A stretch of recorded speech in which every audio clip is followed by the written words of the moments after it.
Hey, what's up guys? Jack and Matty with the Toasty Bros, and today we have a very nice build guide for you, all coming in at 500 bucks. Today we're going to be showing you that you can build a PC that's capable of gaming for $500, and yes, of course, it features this beautiful Ryzen APU, which we'll talk more about here in a second, but first, a word from today's sponsor.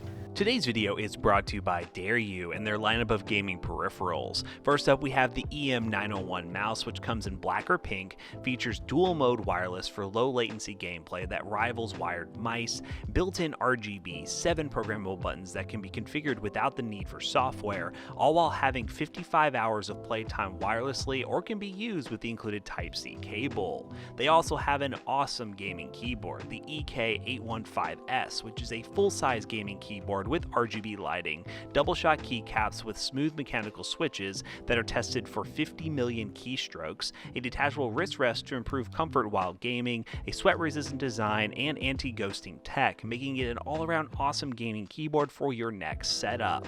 If you're looking to build out a brand new setup or upgrade your old set of peripherals, then you should definitely consider the EM901 and EK815S from Dareu. Check the link down below to learn more, and special thanks again to Dareu for sponsoring today's video. Alright guys, so before we get into this video, we have two just quick disclaimers. One is we are using a 5600G, which comes in at like 230 to 270 bucks right now. Definitely expensive for your CPU and your graphics, and you probably could go out on eBay and buy, you know, a cheap i3 with like a cheaper used graphics card and get better performance, but we wanted to go all new, something that's really simple, not even a graphics card to have to install, just to keep it easy for you guys, and you have a great upgrade path. And another disclaimer, 500 watt Aries game power supply, you know, it's cheap. They're 27 bucks, give or take. So if you are not comfortable with going with this power supply because it does have lower ratings and some lower standards, then buy yourself a really nice one. You know, just do what you're comfortable with. So what we're going to go ahead and do is show you how to build this thing, because APU systems are very easy to put together, and Jackson's going to start with the motherboard, and we're going to plop in that CPU and all that other stuff. We got the Ryzen 5600G. That is a Ryzen 5 APU, and at the time of recording this video, that is the newest APU you can get. You know, 6,000 not out just yet, but I'm sure 6,000 is going to be pretty baller. We've heard some pretty crazy stuff about how good the iGPU is going to be. But what's cool about this, guys, is we do not need a graphics card. And that is because the APU basically has integrated graphics built into it that are actually pretty good. They're, you know, probably comparable to like a GT710, GT1030, close to that level. But 6 cores and 12 threads, you know, meaning if you ever want to add a graphics card later on, this will actually perform really similar to a 5600X with maybe about 3 to 5% performance decrease, which I think is really worth it, because a 5600X alone is around $300. And this guy right here is about $240, and you get the integrated graphics with it. So you can wait to actually upgrade to a GPU. And Matt will show you later on when we do the benchmarks that this system can actually play games like Fortnite, Rocket League, CSGO, can I find a screwdriver? And so yeah, it's pretty easy. But as you can see there, installed the CPU, just lined up the Arrow, got the pins in there, but you're not gonna have to worry about that soon because AMD is actually gonna be going to LGA supposedly, which means they will not have pins on the CPU, so you won't really have to worry about bending pins anymore, which would definitely be nice for us and them. AMD won't be doing RMAs every single day. But right now we're taking off these brackets. These come with every single AMD motherboard. And these brackets are basically here for like certain liquid coolers, certain air coolers use them like the Wraith Max coolers and stuff, but oddly enough, the coolers that come with Ryzen 3 and Ryzen 5 pretty much always just use the stock screws that are in here, which this has a back plate. So if you do use an aftermarket cooler, by the way, we do recommend keeping that back plate because there's always a chance you're gonna need it later. So what I like to do is take this cable, make sure we're not going near that thermal paste. This is thermal paste, by the way, guys. It's pre-applied, so don't add thermal paste. Also, don't hate on us for not using thermal paste, because we did. But I'm just gonna put it under a single screw here. We're gonna line up these back screws so we're not rubbing the thermal paste around. Then we're just gonna hold down to make sure that that cable does not go under the CPU, or in between the CPU and the actual CPU cooler heatsink, because that would be bad. We would not be making good contact. I'm gonna go ahead and plug that in real quick. So I'm just gonna go right here, CPU fan. It'll usually always be in around the same spot on most motherboards. But the reason I did that though, as you can see now, I kind of take that cable and kind of tuck it away here, just so it's not a big, I see it all the time where people just have a cable going like across the board.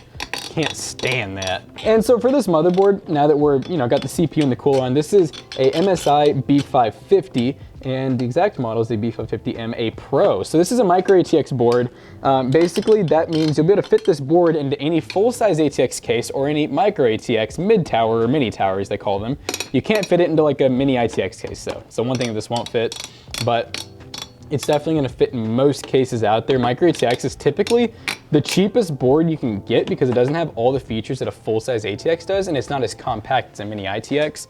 So now we're gonna go ahead and pull out this RAM. This is Team Group TCT Create, and this is 16 gigs, 3200 megahertz. It's really important that we have 2 sticks here because that lets it run in dual channel, which basically allows the RAM to kind of go back and forth with each other, communicate, instead of having to do it all on one stick. So that'll get us about, I'd say a 15-ish FPS performance increase. So yeah, running RAM in dual channel will get you about, I would say, a 15 performance increase over running single channel. Matt and I actually did a video a while back on that, and we were pretty surprised at how much of a difference it made. And since then, we have really preached, always use dual channel unless your budget just absolutely doesn't allow it. You can always upgrade later, it's no big deal. We always kind of tell people that in our videos too, where, we only have a $500 budget, a $600 budget. People hate on the choices we make, and we're like, guys, it's $500 or $600. Like, we got to make some sacrifices somewhere.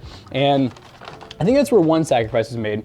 256 gigs of storage, right? So this PC can play Fortnite. It can really play any game out there that's not like a super high-end AAA title on like lower settings, and that takes a lot of space. Some of those games, like Fortnite alone is what, like 80 gigs? Yeah. If you want to play like Warzone and games like that, those games alone can be well over 100 gigs, so boom, you're already full. But the good news is, we can easily add storage later on. It is no big deal. We are using an NVMe SSD right now, so we are going to use an M.2 screw. We're putting it in the topmost slot mainly because I don't see another slot. One thing you do gotta be careful about is this board is Gen 4 compatible, but the 5600G doesn't support it anyways, so it's not gonna try to do that. But sometimes if you have a Gen 3 SSD, it'll try to run it in Gen 4 and it won't show up. So if you're ever having an NVMe SSD that's Gen 3 and it's not showing up, try moving it to a lower slot. But on this board, there's nothing on the back. I'm not seeing a slot like down low or anything, so this is our only slot, so it might even be a Gen 3 slot.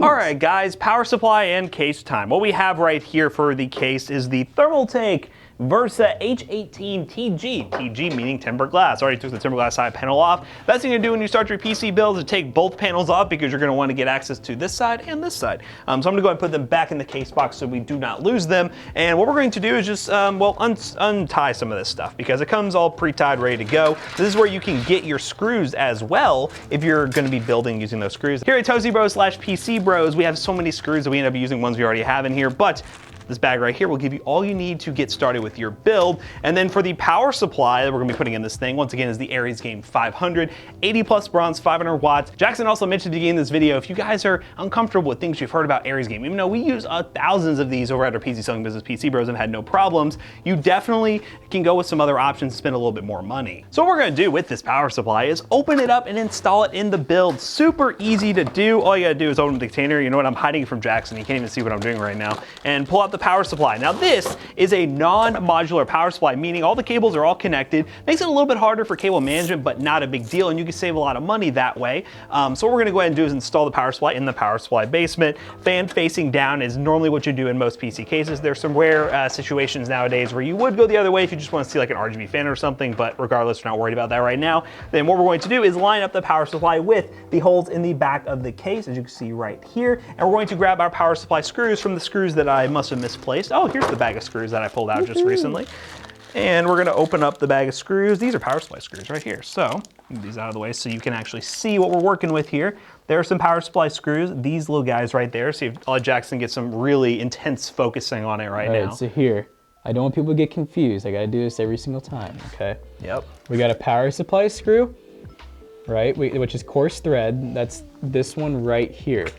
Now this one right here, motherboard screw, fine thread. That goes in SSDs and motherboards. This goes in hard drives and power supplies. If I see one more person use the wrong screw, I'm gonna scream. So yeah, what we're gonna do is take our little screwdriver right here, boom, good to go. And we're going to line up those holes and screw in each one. Very simple process. All you gotta do is take each corner, screw, screw, screw.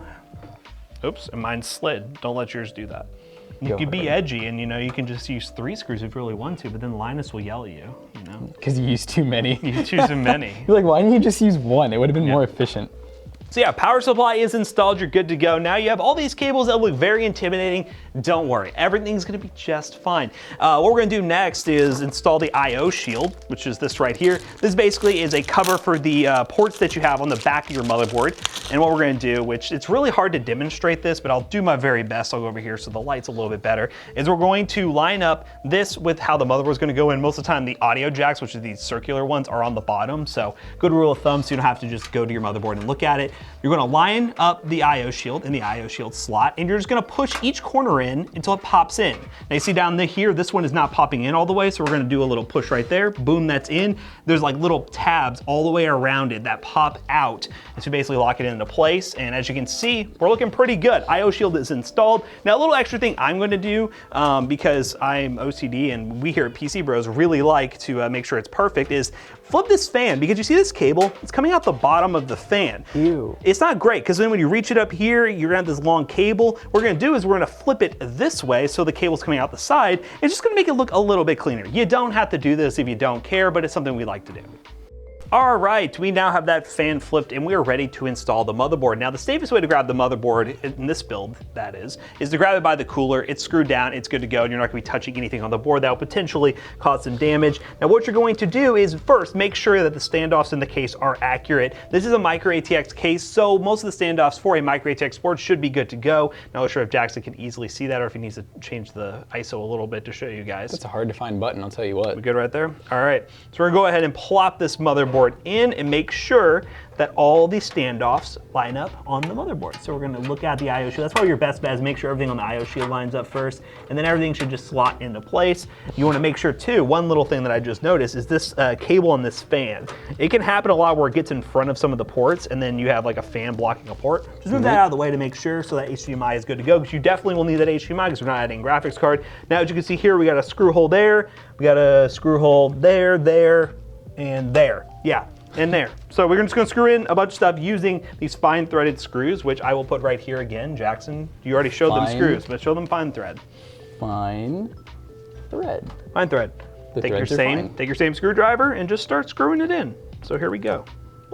And make sure your screwdriver is actually more magnetic than this one, because it's really hard to not do that. All right, so we're gonna go ahead and feed the 24 pin. I guess we can try to make this a little more user-friendly. We actually use the cutout. Normally on a board like this, we would go like behind the motherboard because there's a pretty big gap there and that cable's running a little bit long, but we wanna make this to where it's very easy to take apart if you need to, because hey, a lot of you first-time builders, there's gonna be some mistakes and you might need to diagnose and really get in there. Next we got a USB header. Sometimes this is USB 2, and sometimes you'll have multiple of these, so hopefully your board supports it. Keep in mind, just because the case, has USB-C or USB 3 or blah, blah, blah, does not mean your motherboard has it. So that is something to keep in mind, if you're getting a really specific case that you need like certain headers to be able to be used for. So now we have USB 3. That's pretty much always gonna look like this guy right here. Sometimes they're angled, but nice little fat blue connector that's gonna power like all of your USB 3 up front. What do we do next? Some front headers, maybe? Front header and some HD audios and CPU power. It's got a lot to choose from. We'll do front header real quick. So this one's a little bit more of like it's not always the same. Every case is slightly different on what they have, but it's typically gonna consist of like your power switch is like always gonna be there. Reset switch is sometimes there. Hard drive LED is sometimes there because, well, who has hard drives these days? So that's all we got there. We got power, hard drive, and reset. We don't have power LEDs. Sometimes you'll have that. And sometimes there's some odd ones in there, like temperature and like ambient temperature, some other stuff like that. I'm gonna go ahead and plug this in. This is just the LED for the case. And like I said, this is just strictly a case thing. Some cases literally have like no extra plugins besides your front panel stuff. This one has a nice little, I think it's a blue LED strip up front. And so it's using Molex to power it, but obviously it could also use like SATA or fan headers, RGB headers, stuff like that. That's something you really gotta just look out for. It can get very complicated, and that's why we got PC Bros. All right, now we're using my patented shove method. If you have a power supply basement, definitely love doing that, just getting our extra cables out of there. Because there's no reason to like zip tie all of your excess cables in the bottom since nobody can see it. You're the only one who knows about it. And if you ever need to add anything, you can easily do that. Now, the only other thing we really need to plug in, we got two extra things. We have, this is HD audio. You can tell because it's missing this pin right here instead of the far right or left pin. HD audio is always gonna be like it's kind of like towards the middle that it's missing. The whole, yeah, almost. Oh, come on, I'm so close. It's not flat. That's Dude, why what it's is getting stuck. happening? It's flipped up on itself. Oh, we'll make it stop. Oh. Dude, I need some help. Help. I got it, HD audio. Now Matt's getting that plugged in. The last thing we have is the CPU header. That's always gonna be in 4s. Sometimes they'll come in like a single 8-pin, but it's very rare. Just give me 4, all I need is 4. So I'm just gonna lock this together and make Matt's job a little. Oh, you said you only need 4? Yeah, I only need 4. Oh, for some reason my mind read that as 8. Honestly, when you were about to say that, I thought you said I'm gonna lock this together to make Matt's job harder. No, I was really trying to make it easier, but I made it harder. And now this right here, guys, is an extra cable. This is PCIe. This is in case you have a graphics card that needs external power, which most do. But we're just gonna put that in the power supply basement. And like I said, we're gonna keep it nice and loose because you're gonna get a graphics card one day for this system, and you're gonna like that you just have it in there ready to go. The only other thing we need to plug in is this fan header. Matt, do we have an extra fan header anywhere? That's gonna usually be 3 or 4 pins, and it's gonna match this little lock right here, so it can't go in There's one in the backwards. middle of the board. Okay, not anywhere else? No. Nowhere. Nowhere. There's nowhere to be found. Nowhere. Like you're saying there's just nowhere. Yeah, there's just one in the middle of the board. All right, so here's what we're gonna do, guys. We're gonna use a special little adapter here. So we got a fan to SATA connector. That looks just like this guy right here. And like I said, that's what's fun about computers. A lot of people don't know about this, but there's all kinds of adapters. I mean, there's like Molex to PCIe in case you wanna add a graphics card to an old system. You don't need to upgrade the whole power supply necessarily. You can just buy an adapter. So definitely worth keeping in mind that there's all kinds of adapters for every possible scenario you could ever have. Yep, and now we're gonna do some cable management tutorials. So this one is really easy. Like, I'm being honest, you could really just leave it like this and it would look pretty darn good from the front, but we wanna make it look like, someone in the back actually cared. Someone put this together, took the time to make sure everything looked nice. So we're just gonna run a few zip ties because when you got a PC selling business, you really can't cut corners. You can't just, and we do have some like tie downs. I'm not gonna use like this one here mainly because what'll happen is that'll go in front of this and you're gonna see that from the front. The back doesn't need to be nearly as pretty as the front, so that's what we're going for. We just want the front to look great and the back to look pretty good. Average. Yeah, back to be average. The thing about too much cable management is it makes it to where if you ever need to do any troubleshooting, it is an absolute nightmare. That's how Matt and I used to kind of do it when we first started cable managing, is we go crazy with them. There were some systems where I probably used 50 zip ties, and it was just awful when you needed to troubleshoot it, because you just had to snip all of them. I mean, you couldn't do anything. So it just really made your job harder, just for some slightly better looks and peace of mind in the back. All right, so I'm probably just gonna make it to like right here, and I'm gonna go ahead and kind of just get that stuff in there, just make sure it looks good from the front still, looking pretty good. So obviously we still have a little bit of a bird's nest down there, but like I said, I mean, you do you. If you really want to zip tie all that, go for it. By all means, it's not gonna hurt anything. I just personally don't do it because we're not really the type of company that doesn't want our customers to never be able to work on the computer. We have this YouTube channel where we're literally showing you guys how to build this one. So we want you guys to be able to do the same things we can do. So if you ever want to add that graphics card and you don't want to have to, pay us to do it, you do it by yourself. Just pull out the cable and you're good to go. So yeah, that's pretty much the build process for an APU build. Now at this point, we're just gonna plug it on and see if it works. All right, so with the fun part, we're just gonna literally, all you gotta do is take your power port here, and I think I got my camera actually in an angle where it can kind of see that. Make sure you flip this switch. Yep. Make sure the switch is flipped, and then as long as your power button's hooked up right, and by the way, we see this all the time. Is it on? Oh, I couldn't, man, this thing's quiet. A lot of times your power button might not be hooked up in the right front header because it's very unobvious. They really don't make it easy to know where the actual power connector goes for beginners especially. So there's always a chance you're not gonna know. You're gonna go to flip the switch and you're gonna be like, oh man, I gotta take the whole computer apart now and rebuild it. Don't do that. Just first things first, try to unplug that front header where you think it is. Take like a screwdriver, something metal that you can jump electricity with essentially, and try jumping the pins till you get it to turn on. A lot of times that is the problem. You just have it plugged into the wrong port, or the power switch is even bad too. So now what we're going to do is go and install Windows. If you don't know how to do that, check out Toasty DIY. We have tutorials over there on how to do Windows installing drivers and things of that nature. Dual monitors. Yeah, dual monitors to get your PC up and running. We're gonna install Windows, do some benchmarks, and then wrap this video up real quick.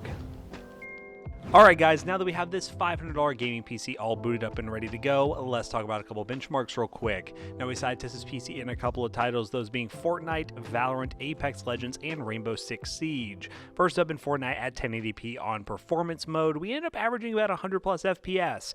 These APUs are absolutely perfect for esports titles like Fortnite and Valorant, and you can play Minecraft no problems whatsoever, obviously. But these APUs are great because they'll get you up and running now, and you can easily add a really high-end graphics card in the future to work well with that 6 cores and 12 threads that the 5600G offers.